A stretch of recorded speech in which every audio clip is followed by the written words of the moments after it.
తాము స్థానికంగానే నిత్యం ప్రజలకు అందుబాటులో ఉంటామని ముఖ్యమంత్రి జగనన్న ప్రజల వద్దకు పంపించారని రాజమహేంద్రవరం పార్లమెంటరీ నియోజకవర్గ ఎంపీ అభ్యర్థి డాక్టర్ గూడూరి శ్రీనివాస్, రాజమహేంద్రవరం రూరల్ నియోజకవర్గం ఎమ్మెల్యే అభ్యర్థి చెల్లుబోయిన శ్రీనివాస్ వేణుగోపాలకృష్ణ అన్నారు. ధవళేశ్వరం ఎర్రకొండ వద్ద పెద్ద ఎత్తున సీనియర్ నాయకులు బాక్స్ ప్రసాద్ ఆధ్వర్యంలో వైఎస్ఆర్సీపీలోకి పెద్ద ఎత్తున చేరికలు జరిగాయి.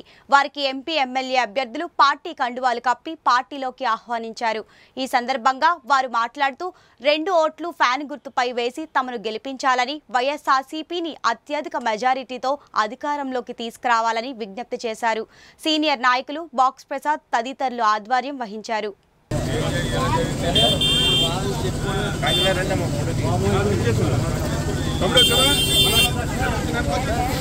కండువాలేసుకున్న దగ్గరికి వచ్చాను హారతిస్తున్న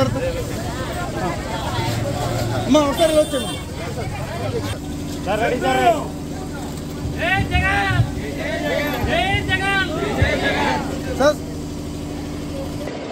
ఈ ప్రాంతాల్లో ఉన్న సమస్యలు అన్నీ పరిష్కరిస్తాం. మేము ఎప్పుడు మీకు అందుబాటులో ఉండే వ్యక్తులు ఇద్దరం కూడా